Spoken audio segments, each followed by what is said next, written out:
Welcome everyone, as we now learn the special segment known as for the Shabbos Table for Parshas Bo, and we're sponsored by the Rubin family that makes this segment possible every week. We have tremendous gratitude to them, and we learn in their schus that they should have gesund parnas and nachas and asiyas chayin, and that they should be zeicha to a healthy ben zacher.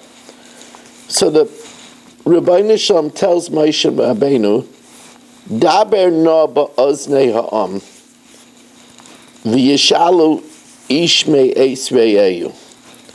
I want you to please ask the Bnei Yisrael they saw during the plague of darkness where their precious possessions are. They should ask them that they want to borrow it. And of course, the obvious question is, when it comes to telling people to get money, what do you have to say, please? You don't have to usually ask twice. So why not? So the simple approach to this question is, as Rav Sadia Gaon says, is that the Bnei Yisrael didn't want to give Paro and the Mitzrim a reason to chase them. They want to just be finished with them and get out of there, get out of Dodge.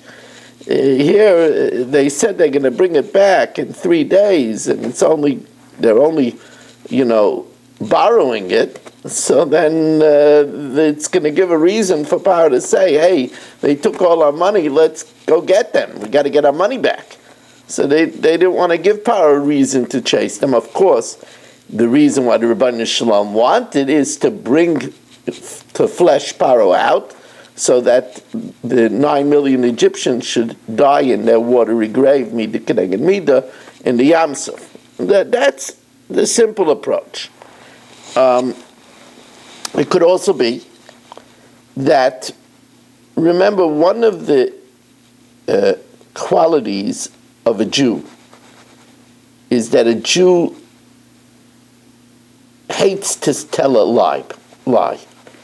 Titan Emes LiYaakov, the Bnei Yisrael are very dedicated to the truth. I've told you this many times that in Megillas Rus, which was written by the very, very, very great Shmuel Hanavi, he refers to Rus after she was already Megayer as Rus HaMoyaviyah, Rus the Moabite, which of course raises eyebrows, because we know that once a person converts, you're not supposed to mention their past. That's a grave infraction. So Shmuel, why does he refer to her as Rus HaMoyaviyah? So this question is asked in Rus Rabbah, in the Medrash, and the Medrash says that when Nomi asked Rus to give a report about what happened in the fields of Moav, what happened by Boaz in his fields, Rus gave an accurate report, but she changed around the order. And this caused Shmuel to comment, there's still Moabite clinging to you. Because a Jew from birth, that means the olden day Jew, would never even switch around the order, would never veer from the truth.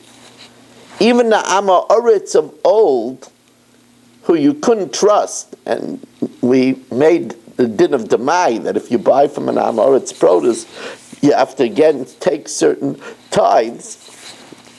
But on Shabbos, if he says he tithed it, you could trust him, because even the Amma Oretz wouldn't lie on Shabbos. There's a tremendous integrity. So to get the nation to lie and say that they're only taking a loan when they weren't planning to come back, it was hard. Rebbeinu Shalom had to say daber no.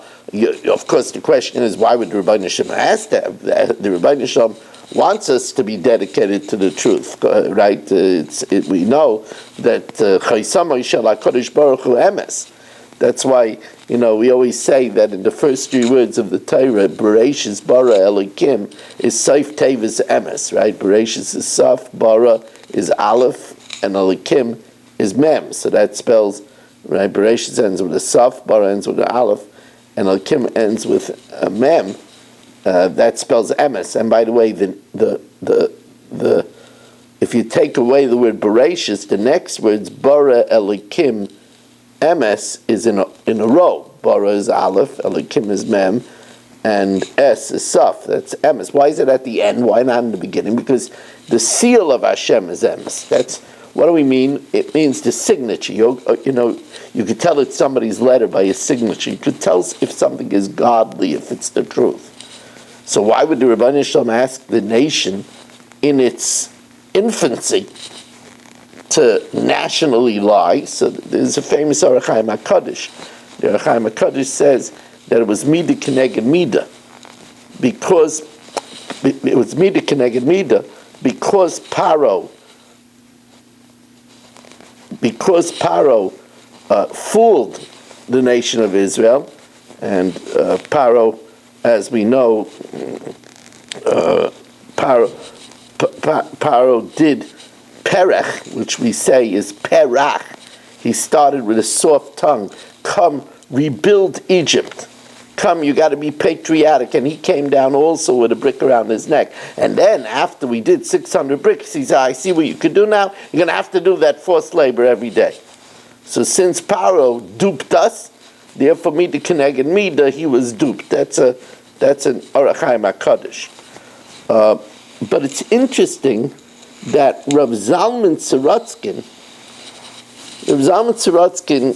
had in his Sefer Oznaim L'Torah, Rav Zalman Sorotzkin, Zech Tzadik L'Vracha, Schus Yagim Aleinu, he says that, after the Nazis, Yimach Shemam V'Zichram L'Deira in Olam, so the Germans offered reparations.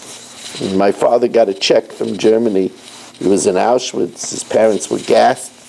Hashem Yinkum Damim Zechet Tzadikim HaKadoshim L'Vrach Schusam Yagim Aleinu.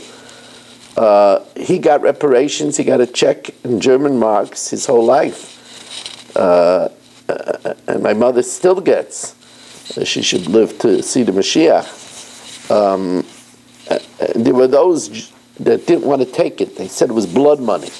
They're not taking the money. So, and there's a debate whether to tell why should they get away with it, why should they keep Yiddish Geld. It should cost them as much as it can.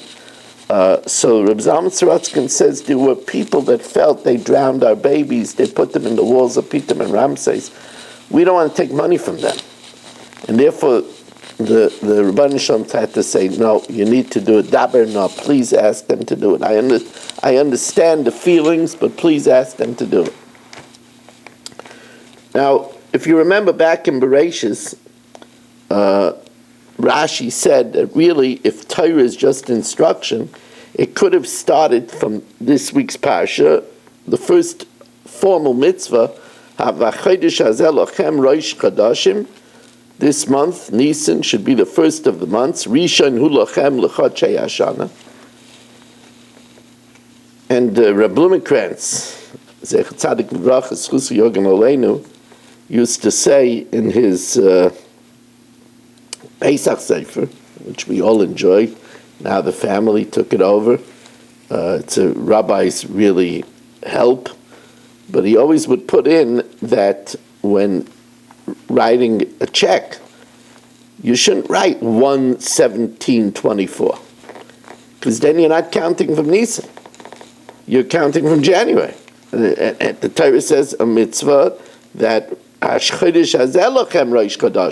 it's number one. And therefore, it's better to write January out than to write one. He always used to make a big mention of this. The question is, why is this the first mitzvah, this Rosh Chodesh?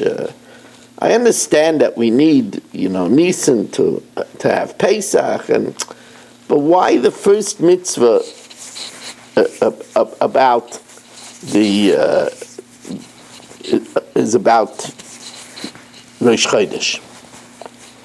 So Rav Soloveitchik and others, said that the Rebbeinu Shalom wanted to give us, now that we're moving away from a slave mentality. When you're a slave, you have no freedom. You're not carefree. You have no discretionary time. And now all of a sudden we're thrust, after 116 years of forced slavery, into living again normalcy. So the first thing is appreciate time. First mitzvah, that, by the way, that's the way the Torah starts. Bereshis bara. The first thing is Hashem created time. We need to appreciate time. The Hasidim say that this is why we give the chassan a gold watch. We want to teach him that time is golden. You know, they say time is money. Time is life. Chavetz Chaim used to berate the people that would say, kill time. What do you mean, kill time? We live for time.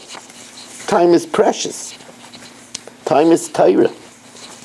Time, it says, a sha'achas in this world is opportunity more than all the eternity of the next world.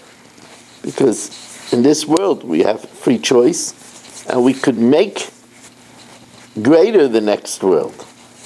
Ibn Ezra always would say, the famous poem, Adam doig ali b'damav. People are worried about losing money, ve'ena doig ali b'damav, and they don't worry about wasting their days. And at the end of time, yamav einam chayzim, they can't get back those wasted days of youth, or middle age, or even of old age. Yamav einam chayzim. Damav, when it comes their end of their time, damav einam chayzim.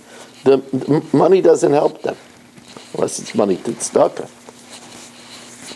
You know, it says about Yisachar, Uvnei Yisachar yoidei bina le'itim. They understood the time. Ooh, they understood the time. So, of course, it also means that they understood the intricacies and complexities of the leap year, which has a lot of mathematical complexities and other considerations. But it also means simply the Bnei Yisachar, who were the Bnei Torah. Right? Vayet Shichmai Lizbo, they accepted the yoke of Torah. They understood the value of time. They understood, like the Chavetz Chaim said, he looked at his second hand on his watch, and he calculated that in 1 minute you could say 200 words. And he's quoted the Vilna Gaon that every word of Torah is a separate mitzvah saseh. So he says that means if you come 5 minutes early before mincha, or before shachris, or you stay 5 minutes late and you learn, that's 1,000 words. That's 1,000 mitzvahs saseh. 1,000 separate positive commandments. He says you won't have 1,000 lulavim and esrogim in a lifetime.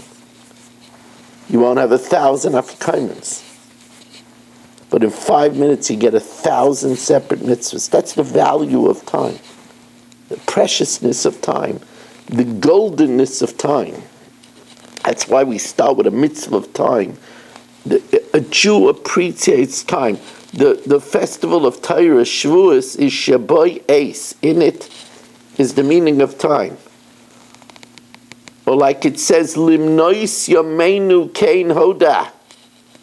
If a person knows how to count their days and value their days, V'navi Levav Chochma, that brings to a heart of wisdom. Wisdom is Ezo Chochma Royas Anoilet.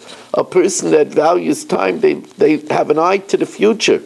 That this world is Olam Hazeh Daimel Apraisa. This world is only a corridor to the next world and a preparation to the next world. But the chinuch says something else over here. The chinuch tells us in Mitzvah Daled that what's the connection of this mitzvah to Yetzias Mitzrayim.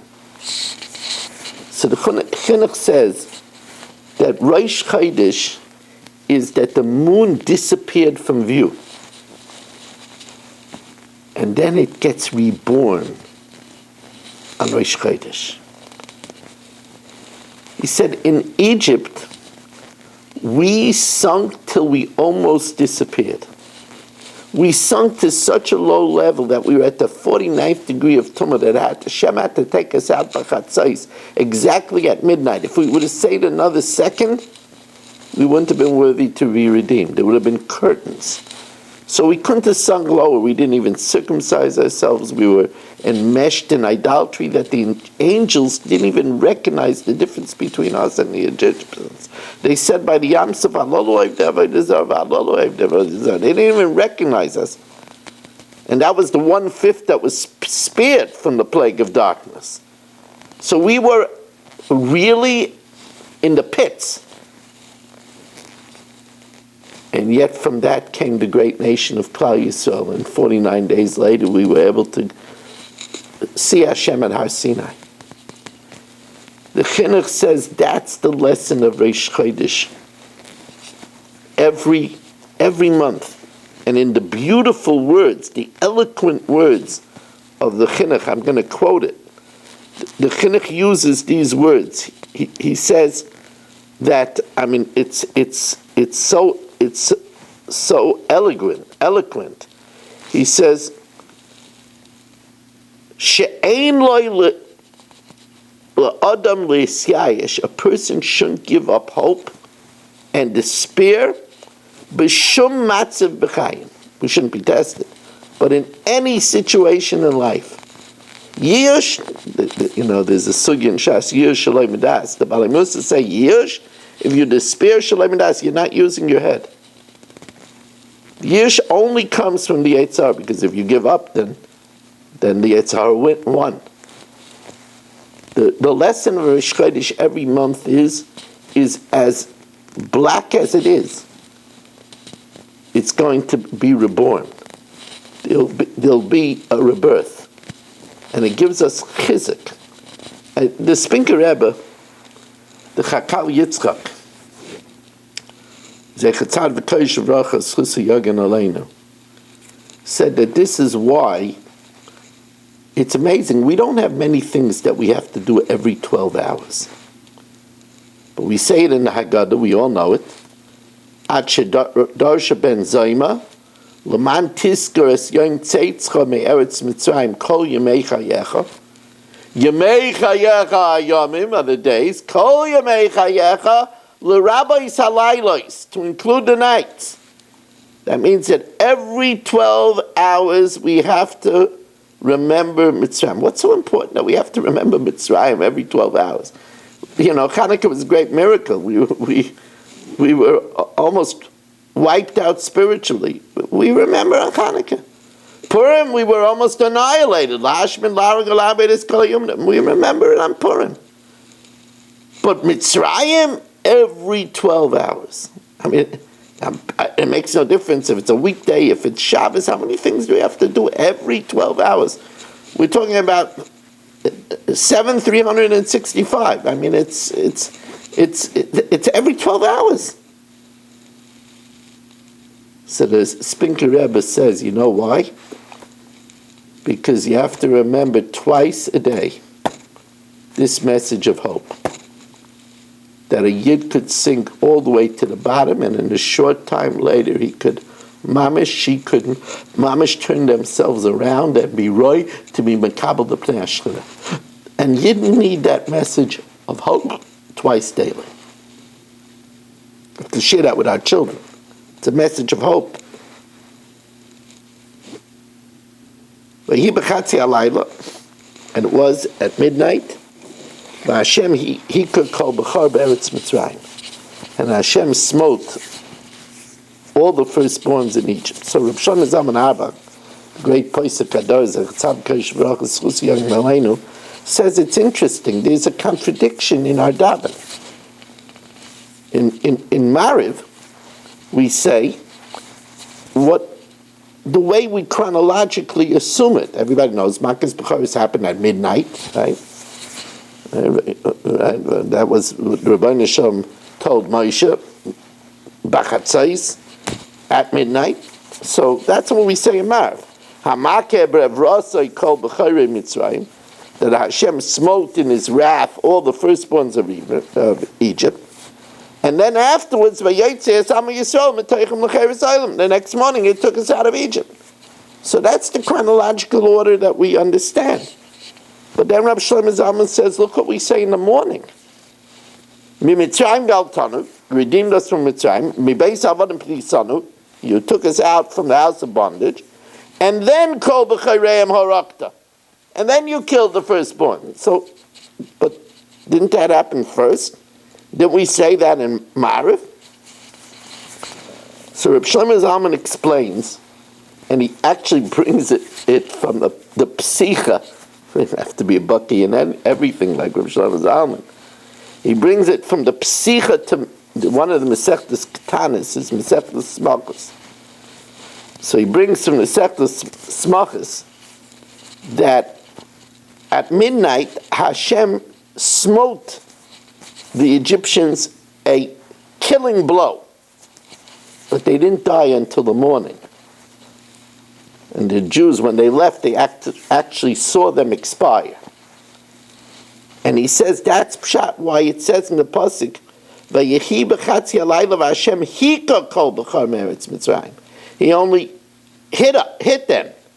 And by the way, that's exactly the difference between Ma'ariv and Shachris. In Ma'ariv it says, "Hamakeh be'vrasei kol b'char Mitzrayim." He hit them in his anger. And then then we went out. In Shachris it talks about killing. We were redeemed, and then kol b'chareim arakta, they finally were killed. And by the way, that explains why when we talk about makas b'chayres, we don't call it misas b'chayres. Because what happened at midnight was makas b'chayres, was only the smiting of the b'char, not misas b'chayres. It also, I think, makes sense that when we were celebrating, they didn't die. Because just like it says that Kriyas Yamtiv happened in the last third of the night when people are sleeping, so we're not celebrating then with the Seder. Now, I mean, we're not celebrating with the Sudas Yamtiv on Shvi Shel Pesach. Jews don't celebrate the death. So here also, when we were eating our Korban Pesach, they didn't die. And I have a feeling that this is why, when is Makas B'chayres? I mean, when is the Siyam B'chayre? The next morning. It's not in the night. If we didn't make a Siyam, we wouldn't fast in the night, but that was when Makas B'chayres happened. But it's the next day that they died, and Baruch Hashem, we firstborn Jews did not die. And because of that, we make the siyum in the morning, not in the night. So that also fits in very well. Now, one of the laws that we learn in this week's parsha is ve'etzem lo yisishbru bay, that in the Korban Pesach you're not allowed to break a bone. An interesting law. Can't break a bone. Now, why is that? So we have the famous chinuch. The chinuch says that kings, when they're hungry, they don't break bones to suck out the marrow. If they're still hungry, they bring out another kachka. They bring out another verstupte Gans, stuffed goose. They bring out another rack of lamb. They don't have to break bones and suck out the marrow. Somebody doesn't have, more food, so he has to break the bones and suck out the marrow because he's still hungry. On the night of the Seder, when we celebrate the anniversary of the birth of Jewish people, we have to realize that we're royalty. We're Mamleches Kehanim v'Goy Kadosh. We're a kingdom of priests and a holy nation. We have to know that we're royalty. Royalty doesn't break bones. That's why on the Seder night, when we ate the Korban Pesach, you're not allowed to break a bone. You're a king. Now, we're not learning that we should be boastful. that we should feel superior. To the contrary. You know, royalty has to behave better. Is pasnished. It's not dignified for a royalty to behave that way. We have to realize that so much more is expected from us. And that's why the Chinuch says we have trappings of royalty on the night of the Seder. Not just because we know that we put all kinds of fancy things on the Seder table and make it opulent because we came out with a rechush gadol, but it's more than that. It's because we have to realize that we are true royalty. That's who we are, and we have to behave the part. Now, of course, there's another reason why we don't break a bone. The Korban Pesach was a challenge that without it we wouldn't have gotten out of Egypt. We had to slam the door on the idolatry. We had to risk our life and kill the god. They worshipped the sheep, the goat, and we had to slaughter it. Now, the Rebbeinu Shalom says, I don't want you camouflaging it. That they should think maybe it's not a goat, maybe it's not a sheep, maybe it's a deer, maybe it's a calf. So etzam lo yisishbru bay. I want them to see the structure, that it's clear that you're slaughtering, and that's why it can't be bashal mavushal b'mayim. You can't hide it in a pot. No, I want it to be tzli eish. I want the smell, the succulent smell of roasted Egyptian god permeating. The barbecue should permeate the land. There's also a Zohar. The Zohar says that because they couldn't break the bones, so they threw out the bones into the street whole afterwards. And it says, "Va'atem lo tishberu." You can't break the bones. Says the Zohar, but the dogs did. Because since the marrow was still in the bones, dogs are the most hungriest of creatures. So they broke the bones and they sucked on the Egyptian gods. And it was a bigger bizayon to the god. And that's another reason why they didn't break the bones. There's so many reasons. Shivim panim la Torah. Before we conclude, first of all, I want to thank the Reuben family again. And before we conclude, I want to tell you that if you would like to sponsor one of these shiur, my main chumash shir, or a chok, or a daf, or a mishnah yomis, to help out the shir, 718-916-3100. You could text me, or rmmwsi at AOL.com. If you want to Zelle or PayPal money just on your own, you PayPal or Zelle it to rmmwsi. That's Rabbi Moshe Meir Weiss, Staten Island, my older email, although I'm in Lakewood now, but rmmwsi at AOL.com. I just want to comment that in this week's parsha, we have the mitzvah of tefillin, and it says, when you put the dalid, or the square, if you have a square, in the back of your neck, so many people put it low. We have to realize that the proper place to put the kesher is primarily above the indentation, what the Mishnah Berurah calls the guma. If you look in the Mishnah Berurah in Simon Chav Zayin Sifkat Lamed Hey, the Toiv Sheyiyah Munach Ikar HaKesher, most of the knot, Lamala Min HaGuma, above the indentation. And if you look at many of the pictures, you'll see, but the fact of the matter is people pull it down, because if they don't pull it down, then it goes lower than the hairline. So then you have to take it to somebody who knows to make the knot smaller in order that it should lie properly, and you should still have the knot in the right place. I want to thank you very much for joining me and wish you a good Shabbos.